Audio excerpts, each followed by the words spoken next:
Hello everyone, welcome to my channel. I hope everyone is having a wonderful day. Before starting the video, please go ahead and hit the subscribe button and give this video a like up. For the past few weeks, I've been compiling your emails, tweets, and texts, and putting the 3 most asked WDE questions here on Ask After. If you have any queries you would like me to consider answering, please email me at build.after@sportskita.com. And now, in a ring announcer voice, please, it's time to ask After. Thanks for the question, Anthony, and so many of you who asked this same one. Okay, here's my take, and this has several things to take into consideration. First, the reason for him stepping down. Of course, I cannot and will not condone what he allegedly did. I am shocked that he announced his retirement. I never thought, no matter the circumstances, he would do so. Yes, this was a stone-cold stunner for me. Secondly, will he really be totally hands off the product? In my opinion, the answer is a solid no, given that his son-in-law Paul Triple H Levesque is now in charge of creative, like at a family gathering. It's a given they would chat about the creative end of things. In my opinion, I could be totally wrong, of course, as there may be a non-disclosure rule here. On the business end, his daughter Stephanie, along with Nick Khan, call those shots. And I do not think either of them will confer with Vince, as it would most likely be wrong to do so. The legal allegations against him would certainly prevent this type of conversation from taking place. Finally, do I think Vince will totally never be seen in a WWE ring again in any capacity? My answer is no. Somewhere down the line, even if it's years from now, he will emerge and be totally embraced by the WWE Universe worldwide. That's not a prediction. That's a spoiler. OMG. They would make him a bigger monster than he is in AEW. Not a knock to the AEW creative department, but this guy should be a main player each and every week. You know what drives me crazy? When he comes to the ring for an interview or to make a save, they haven't come out with his shirt on. The guy has a great wrestler look and body. Why hide it? In WWE, he would be the modern version of Batista. Imagine Wardlow against Brock Lesnar, Roman Reigns, and Drew McIntyre. So the answer is that he would become a household wrestling name in WWE, as that's where he would get the opportunity to shine in a top-tier spot. Okay, I have mixed feelings about it. I am glad to see that Rick made it out alive. I was very concerned about the 1 or 2 times he passed out. He admitted this publicly. I thought he should not have started the match, but been made a hot tag a few minutes into the bout. What I would have liked to have seen is Tag kick the opponent low. The opponent crashes to the mat. Flair puts a figure 4 leg lock, and it's all over. Making him a bloody mess is not something I wanted to see. The match went on for too long. I sincerely hope this was his final match, but he shot some small angles with Carlos Colon a week or so afterward in Puerto Rico. He and Carlos must have wrestled over 100 times, but let's hope one more time is not going to happen. Vince McMahon's retirement marked a seismic shift in the wrestling landscape. After decades of steering the WWE ship with an iron fist, his departure sent shockwaves through the industry. McMahon was synonymous with wrestling. His vision transformed it from a regional pastime into a global phenomenon. Under his leadership, WWE not only became a household name, but also a multimedia empire, revolutionizing how we consume sports entertainment. However, McMahon's retirement wasn't just a moment of reflection. It was a doorway to a new era. His tenure was marked by bold decisions, controversial storylines, and a relentless drive to innovate. Yet it also faced criticism regarding labor practices, storylines that sometimes missed the mark, and the over-reliance on nostalgia. With McMahon stepping back, many speculated about the future direction of WWE under new leadership. Would the company embrace more progressive storytelling?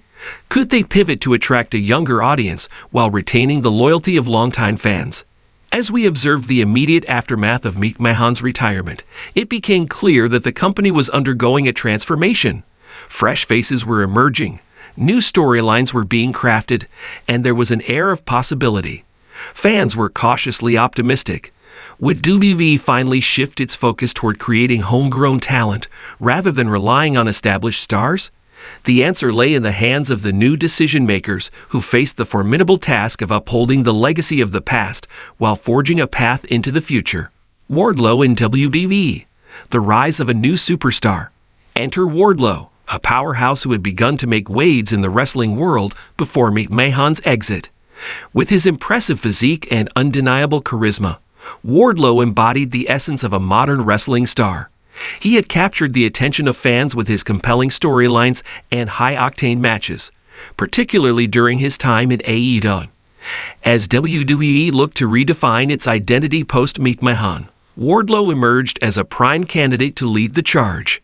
Wardlow's transition to WWE sparked conversations about what makes a superstar in the current wrestling environment.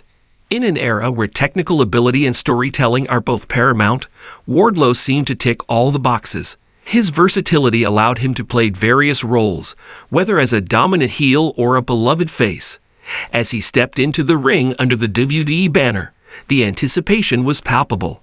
Could he capitalize on the momentum he had built elsewhere and translate that into success in WWE's highly competitive landscape? Fans eagerly awaited his debut, hoping for a storyline that would showcase his strengths while allowing him to connect with the audience on a deeper level. WWE's focus on character development was crucial here. A superstar like Wardlow needed a narrative arc that would resonate with fans. Would he be thrust into a high-profile feud or given the chance to develop organically?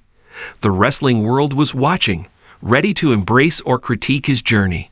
Ric Flair's final match. The legend's last chapter? As the wrestling community buzzed about these transformations, one question lingered in the air.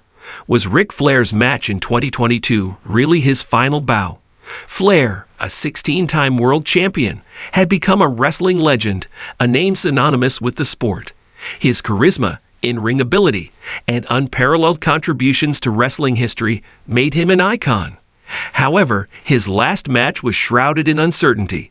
Was it truly a farewell, or just another chapter in a career that had seen many comebacks? Flair's retirement match took place under the bright lights of a packed arena, an emotional affair that seemed both a celebration and a send-off.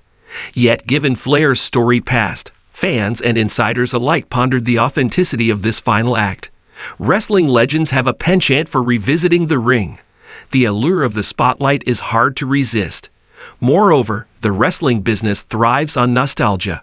Promoters know that a return of a beloved figure can draw crowds and generate buzz. Despite the ambiguity, there was a sense of closure in Flair's performance. He showcased the artistry that had defined his career, proving that age does not diminish passion.